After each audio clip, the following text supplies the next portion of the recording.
लाहौर बादशाही मस्जिद में शिया, सुन्नी, ईसाई, हिंदू और सिख मज़ाहिब के मानने वालों ने मिलकर इफ्तारी करके शानदार रिवायत कायम कर दी है। ਇਹ ਉਹ ਆਈਡੀਓਲੋਜੀ ਹੈ ਜਿਹਦੇ पाकिस्तान ਨੂੰ राइट नाउ ਉਹਦੀ ਲੋੜ ਹੈਗੀ ਆ। एक इंसानियत के बैनर के नीचे इकट्ठे हुए हों और अमन का मैसेज देने के लिए सारे एक साथ हैं।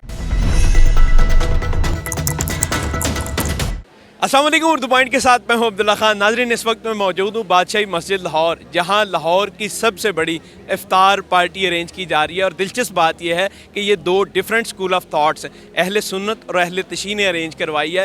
और इसके अलावा दूसरे मसालिक जो हैं उन्होंने भी शिरकत किया है, जिनमें सिख बरदरी और हिंदू बरदरी भी यहाँ पर मौजूद है, ताकि अमन का पैगाम पूरी दुनिया में फैल सके। आज इफ्तारी में क्या खिलाया जा रहा है आए आपको दिखाते हैं, और ये इंतजाम कैसे किए जा रहे हैं आए वो भी दिखाते हैं। नाजरीन, आप देख सकते हैं कि बड़ी तादाद में लोग यहाँ पर मौजूद हैं। ख़वातीन भी यहाँ पर तरतीब में बैठी हुई हैं, सारे मर्द जो हैं वो भी तरतीब में बैठ गए हैं और इनको खाना जो है वो सर्व किया जा रहा है। मैं आपको दिखाता हूँ कि खाने में इनको क्या खिलाया जा रहा है। और ये एक हेल्दी सा बॉक्स है जिसके अंदर आप देखें बिरयानी है, मीठे में चावल हैं, फिर उसके बाद एक समोसा है और 7 खजूरें हैं।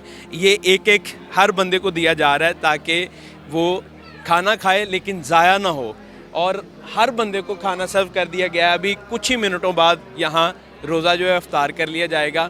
और आप ये देखें, हर बंदे को ये बॉक्स एक एक दिया जा रहा है। इसके अंदर ये चीज़ें हैं, समोसा है और इसके बाद जामे शरीफ भी मिलेगा और फ्रूट्स भी हैं, वो भी आपको दिखाता हूँ। नाज़रीन देखें, सब लोग लाइनों में बैठ गए हैं। अभी कुछ ही मिनटों बाद रोज़ा इफ्तार हो जाएगा। बच्चों की भी बड़ी तादाद यहाँ पर मौजूद है। आप देखें, यहाँ पर हर बंदे को एक एक डिब्बा दिया गया है। जामे शरीफ है, खजूरें हैं और फ्रूट भी है, जिसमें खरबूजे हैं वो काट के रखे गए हैं। फिर जामे शरीफ है और साथ साथ खजूरें दी गई हैं।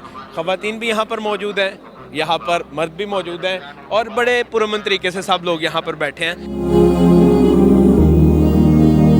ਬਲਬੀਰ ਸਿੰਘ ਮੈਨੂੰ ਲੋਕੀ ਕਹਿੰਦੇ ਨੇ ਤੇ ਮਾਪਿਆਂ ਨੇ ਵੀ ਪਿਆਰ ਨਾਲ ਇਹੀ ਨਾਂ ਰੱਖਿਆ ਸੀ। ਉਰਦੂ ਲਿਟਰੇਚਰ ਦਾ ਮੈਂ ਵਿਦਿਆਰਥੀ ਹੈਗਾ, GCU ਦੇ ਵਿੱਚ ਪੜ੍ਹਦਾ ਹੈਗਾ।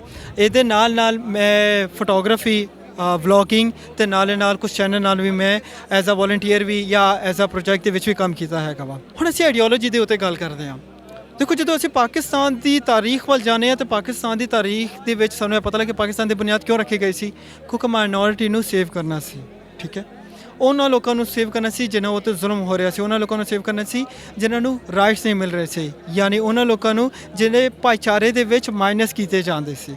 ਉਹ ਕੌਣ ਲੋਕ ਸੀ? ਸਾਡੇ ਮੁਸਲਿਮ ਕਮਿਊਨਿਟੀ ਸੀ। ਠੀਕ ਹੈ, लेकिन ਇਹਦੇ ਨਾਲ ਨਾਲ ਫਿਰ कायद आज़म जी की आखते हैं कि आप आज़ाद हैं अपने मंदिर में जाने के लिए, आप आज़ाद हैं अपने मस्जिद में, अपने गुरुद्वारों में, स्टेट का इससे कोई सरोकार नहीं है। ਇਹ ਉਹ ਚੀਜ਼ਾਂ ਹੈਗੀਆਂ ਨੇ ਕਿ ਜਿਹੜੇ ਅੱਜ ਪ੍ਰੈਕਟੀਕਲ ਦੇ ਵਿੱਚ ਇੰਪਲੀਮੈਂਟ ਹੋ ਰਹੀਆਂ ਨੇ।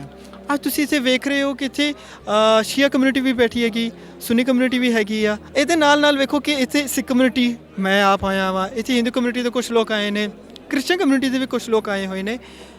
ਇਹ ਉਹ ਆਈਡੀਓਲੋਜੀ ਹੈ ਜਿਹਦੇ ਪਾਕਿਸਤਾਨ ਨੂੰ right now, literally right now ਉਹਦੀ ਲੋੜ ਹੈਗੀ ਆ। ਇਹ ਉਹ ਕਨਸੈਪਟ ਹੈਗਾ ਵਾ ਜਿਹਦੇ ਕਰਕੇ ਮੈਂ ਸਮਝਦਾ ਕਿ ਪਾਕਿਸਤਾਨ ਜਿਹੜਾ ਕਦੀ ਕਦੀ ਬਲੈਕ ਲਿਸਟ ਤੇ ਕਦੀ ਕਦੀ ਗ੍ਰੇ ਲਿਸਟ ਦੇ ਵਿੱਚ ਆਉਂਦਾ, ਇਹਨਾਂ ਚੀਜ਼ਾਂ ਕਰਕੇ ਉਹ ਬਲੈਕ ਲਿਸਟ ਤੇ ਗ੍ਰੇ ਲਿਸਟ ਦੇ ਵਿੱਚੋਂ ਨਿਕਲ ਸਕਦਾ ਵਾ। ਤੇ ਨਾਲੇ ਨਾਲ ਤੁਸੀਂ ਸ਼ਾਇਦ ਸੁਣਿਆ ਹੋਏਗਾ ਜਾਂ ਪਤਾ ਹੋਏਗਾ ਕਿ ਅੱਜ ਇਹਨਾਂ ਨੇ ਇਹ ਵੀ ਅਨਾਉਂਸਮੈਂਟ ਕੀਤੀ ਕਿ ਅਸੀਂ ਜ਼ੀਰੋ ਵੇਸਟੇਜ ਕਰਨੀ ਆ, ਫੂਡ ਨਹੀਂ ਜ਼ਾਇਆ ਹੋਣ ਦੇਣੀ ਆ। ਫਿਰ ਉਸ ਤੋਂ ਬਾਅਦ ਇੱਥੇ ਸਫਾਈ ਦਾ ਜਿਹੜਾ ਇੰਤਜ਼ਾਮ ਜਾਂ ਅਹਿਤਮਾਮ ਹੈਗਾ ਉਹ ਵੀ ਅਸੀਂ ਆਪ ਕਰਾਂਗੇ।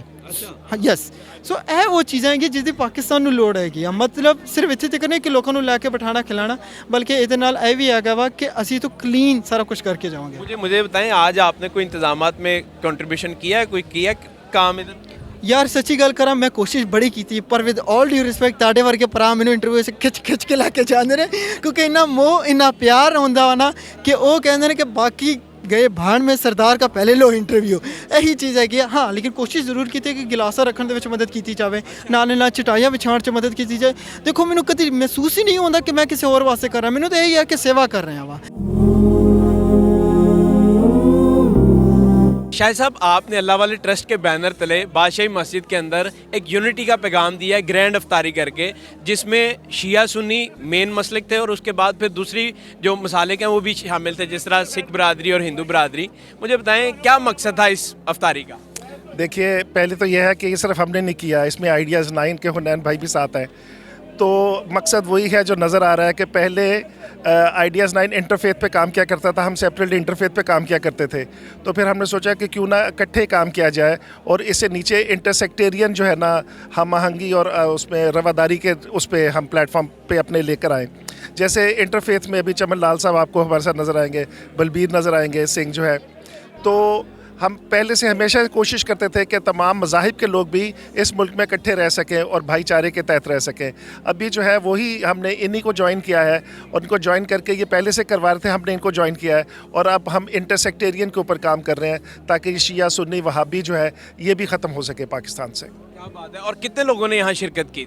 मेरा ख्याल है कि आज 1500 से 2000 होंगे लोग। जनाब, आप अहले तशरीह जो हैं उस मसाले को प्रेजेंट कर रहे हैं और यहाँ पर इकट्ठे इफ्तार कर रहे हैं, क्या कहेंगे इस वाले से? देखिए, इसका आगाज़ हमने 7 साल पहले किया था। ज़रूरत ये थी कि तमाम लोगों को एक जगह जमा करके ये पैगाम दिया जाए कि ये जितनी भी नफ़रतें हैं ये अवाम में नहीं हैं, ये कुछ ख़ास अनासर हैं जो इसके तहत जो है वो मुल्क की फ़ज़ा को ख़राब कर रहे हैं। तो 7 सालों में अब तक ये हुआ कि जब हम पहले साल यहाँ आए थे हमारे साथ चंद सौ अफराद मौजूद थे, शायद 100 या 200 लोग थे, लेकिन इस वक्त हज़ारों का मजमा मौजूद है। ये इस बात की दलील है कि लोग अमन चाहते हैं, लोग मोहब्बत चाहते हैं, लोग रवादारी चाहते हैं, लोग साथ रहना चाहते हैं, लोग नफ़रतों का ख़ात्मा चाहते हैं। यही तब्दीली है, यही पैगाम है जो हम सारी दुनिया को देना चाहते हैं कि एक परचम तले हम सारे इकट्ठे हैं और हम मिल के इस पाकिस्तान को अमन का गहवारा बनाएंगे। चमन साहब, आप मुझे बताएं, आप यहाँ पर आए इफ्तार के अंदर, कैसा महसूस किया और क्या कहना चाहेंगे आप? पहले तो मैं जो आइडियाज़ 9 है और अल्लाह वाले ट्रस्ट को अप्रिशिएट करता हूँ कि हर साल जो है ये एक काविश करते हैं, तमाम कम्युनिटीज़ को और तमाम सेक्ट्स को जो है एक प्लेटफॉर्म के नीचे लेके आते हैं। और लास्ट ईयर भी मैंने इन्हें ज्वाइन किया था, इस साल भी ये देख के बहुत अच्छा लगा कि इंटरफेथ हार्मनी को जो है प्रमोट करने के लिए बहुत सी ऑर्गेनाइजेशंस काम कर रही हैं, लेकिन जो सेक्टेरियन बेसिस पे डिवीजन्स हुई हैं उनको मिटाना बहुत ज़रूरी है, ताकि ये जो हम सब जो है एक नेशन है, एक कौम है। जब तक हम एक कौम बन के नहीं सोचेंगे, जब तक हम एक कौम बनकर नहीं खड़े होंगे, तब तक हम पाकिस्तान को आगे नहीं ले जा सकते।